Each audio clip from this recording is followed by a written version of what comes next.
What's up? Welcome back. So, as you can tell by the title, we're putting in a two-step. Maybe the car will shoot flames, maybe it won't. I don't know. But what kind of two-step? Well, crap. I guess you've read the title, you've seen that too. It's the N2MB two-step. Now, I know what a lot of you are thinking. N2MB, that's not how you spell MSD. I know. Guys, I grew up old school. I'm an MSD guy, trust me, but I had bought an MSD for my car, put it on it, didn't work. Like, you'd rev it up and you'd hear it try to two-step and it just rev right past it. Called MSD, went through tech support, all that jazz, and they said, hey, you got a bad box.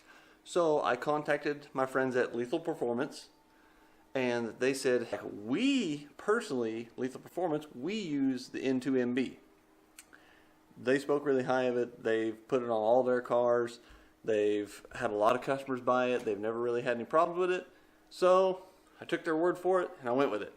Now, the biggest thing to this two-step, it is not a plug and play. I repeat, it is not a plug and play. Now, don't let that scare you guys. I will tell you this much. There was little to no information out there for the S550 install. So I scoured the old interwebs and I did some research and digging around, and I put together some instructions. Now, I'm going to do this install. I'm going to refine these, and if you need these or want these, hit me up in the comments, find me on Instagram, whatever. I'll get you a copy. I'm going to have pictures, like everything. But the box. The N2MB two-step, you can see there's just a wiring harness in there and a little blue box, and I think there's some zip ties and stuff, and there's the, I don't know if you can see it right there, that little silver guy. That's the communication cable that you hook your laptop up to this box to program. This is a two-step and a flat foot shift, and there's different parameters that you can change. That, and this being a universal two-step, you have to kind of set it up to work with your car. But trust me guys, from the research I've seen, it's really not that hard. The wiring is the hardest part, and that's just because there's no real instructions out there. There's instructions that tell you what wire is what on the N2MB, but no real instructions as to where to hook it up. I found pinouts for the ECU, and I found basically what pin numbers on the pinout you need to piggyback certain wires onto, and you have to cut the main coil feed wire and jump it to the N2MB and back. You'll see all that in the install. So guys, let's go get this thing put in. Alright, so this right here is basically what you have in the kit. This little blue box is what controls all of it. This wiring harness is what we're going to tie in right here to the primary coil wire. And then right down below that, if you own a S550, you know what I'm pointing at. There's the ECU with the pinouts that you got to hook into. Now, this little box is not by any means weather tight. So you want to mount this inside, and you want easy access to that plug to hook your laptop up. Some guys have talked about mounting it in here somewhere. I don't know. That's under the hood, and I wouldn't want to put a non-weather tight electrical object where it could potentially get water on it. So I'm going to find a spot to mount this inside, and guys, this isn't going to be like some long drug out tutorial. I'm basically just going to do a highlight reel.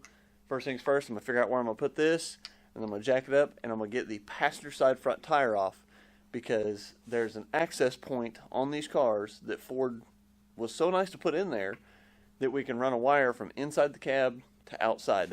It's also it's where one of the main wiring harnesses comes out, and they put an extra port that you just cut a little tip off of and run your own wires through it. It's really nice of them to do that. So I'm going to figure out where I'm putting this. I'm going to pull the passenger side tire off, and I'll bring you in for some little highlights, because, I mean, guys, it's running wire. Like, I'll mainly show you where I'm hooking everything. So guys, I'm going to get after it. Whew. All right, so car's jacked up, and we got the fender well taken out of it. You take all them suckers out. You'll hate your life doing that. They make pliers for it. I just use a flat blade screwdriver. Here's a tip. When these things are pushed in, take like the end of your screwdriver and like bang on them a few times. It'll kind of break the dirt and stuff that gets caked in them loose. But anyways, here's that boot that I was talking about. You can see the main harness coming out of it. This little nublet here, you can nip the end of that off and run wires through, and then you can tuck them right here with the harness, which pops out right down over there. I know you can't see it because it's dark, but I'm touching where it comes out. For God's sakes, people, put wire loom on your wires, and don't use that freaking crinkle crap that you buy at like Napa and O'Reilly's. That stuff that holds dirt and water. It doesn't really protect from anything. It just, don't buy that junk. I know it comes in pretty colors. Just don't buy it.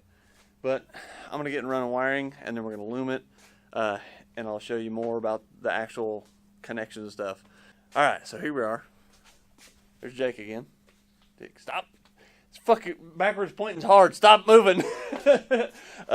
Anyways, so Jake came to the rescue with some good loom because I didn't have any. There's a piece. This is the kind of loom that I'm talking about when I say don't buy the cheap crinkle crap. Buy the good braided stuff. Stuff's like bulletproof. But I want to bring you guys in to kind of show you how we're routing this. So here's what it looks like in the fender well where we come out of the boot. And then we've jumped up. I don't know how well you can see that. Here's the wire right here. Came up through that heat shielded area, and because of the header tube, I know you can't see it, but because of the header tube, we came up to get away from the heat. Detach the fuse box, and we're running up underneath it because our ECU connections and everything are right there. So we're coming underneath the fuse box around to that. So spend the time now, route it right. We're going to get into cutting ECU wires and such. Sounds fun, right? He likes this way too much. All right, so this whole wiring to the ECU thing is, well, it's tough. I'll just show you. So some of it we did from right up here, and I'm trying not to give too much away right now, but one we did right up here, the coil one, the other half of this we did up here. Piece of cake. I'm just going to say that my washer fluid bottle is not currently in the car because, well, we had to replace it with a Jake. So, basically what we got going on is it was much easier, if I can get in here, much easier to bring the bottom ECU plug harness into the fender well to be able to solder on it. Yeah. So it's neat and all. And I know, sorry, I couldn't see my screen. I had to flip it. I know what some of y'all are thinking. It's your freaking car. Why is he working on it? Well, I told him I would do it. He's like, I like to do stuff. And you run the camera, so it all works out. Whatever. I'm a qualified individual. Yeah, I mean, as we've seen from the BMW, if you haven't checked those videos out, check them out. He built the whole wiring harness for the BMW, like whole wiring harness. Each individual injector, each individual coil, everything. So, I mean, I trust him. He knows what he's doing. We're going to get this last one soldered up. It's already done. He's done. We're going to get it all tied up. I'm going to take a few pictures. I'll show you right here. It's what it looks like when it's all together. And we're going to button this thing up, get the laptop hooked up to it, and get all the settings punched into it and make a little noise. Should be fun. Wiring has been confirmed. Okay. So you didn't get to hear the first one, but you do hear, in fact, it is running. We loaded all the stuff in the computer. We had to do a little bit of Googling, but we got it. And, well, I'll just let you hear. I'm going to walk outside and set you guys up. It's currently at 2,500 RPM, so it's not crazy. I mean, gotta start small when you test. Yep. Right there's fire. Was there? Yeah.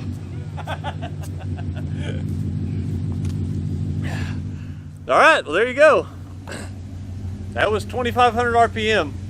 N2MB two-step. You want more RPM? Yeah, shit, we'll throw some more RPM in it. Okay, so we're at 3,600. 3,600 RPM. I'm gonna break stuff. You already did axles and drive shaft.